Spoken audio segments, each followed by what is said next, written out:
अगर ये फिल्म नहीं देखी ना तो लाइफ में एक बहुत ही ब्यूटीफुल एक्सपीरियंस मिस कर दोगे आप।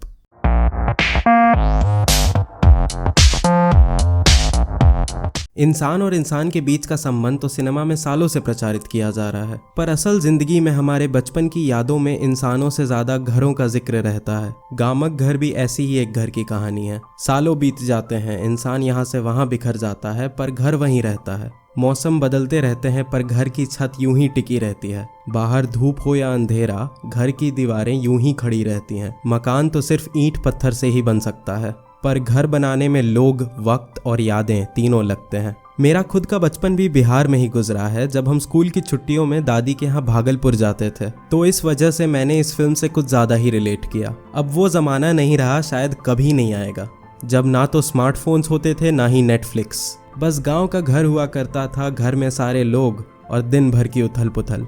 नॉस्टैल्जिया या विषाद की एक अनोखी कहानी है गामक घर। The film starts with the family reuniting in 1998 after the birth of a child, beautifully portraying the event as a set of old photographic memories. Everything that we as children witnessed in our nani and dadi ke ghar wali memories hits us back. The men of the house playing cards, the women sitting together and having their mild discussions, while children play among themselves and go out plucking mangoes.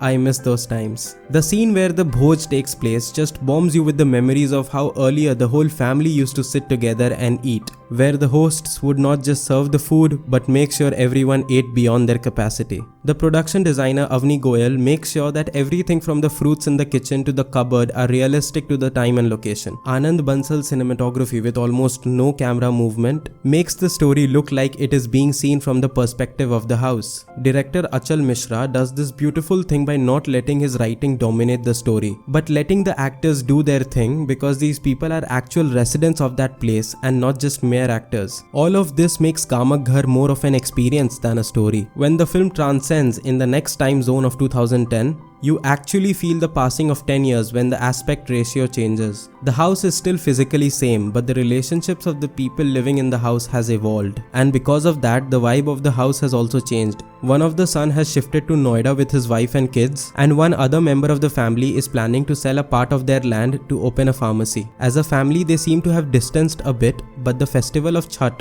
still unites them under one roof. The portrayal of Chhath Puja, which is the biggest ceremony in Bihar, takes you back to the early memories of Chhath Puja at the Ghat, if you have ever witnessed one. The Diaries of Dadaji still has the memories of the mutton bhoj he used to organize back when he was alive. It simply takes us back to the memories of our own grandparents. After all of this, in the last act of the film, which takes place in the present time, we see the house just as a lonely cottage now and being renovated. The death of Gamak Ghar gives you pain, but it also gives us a hope that the newly renovated one will probably give birth to the same magical moments. We keep hoping as the credits roll. Thank you for watching the video. If you enjoyed watching this video, please like it and drop a comment down below. You can also follow me on Instagram, as I upload a lot of content over there. The link is in the description box. Okay, then I will see you in the next video. Until then, keep breathing.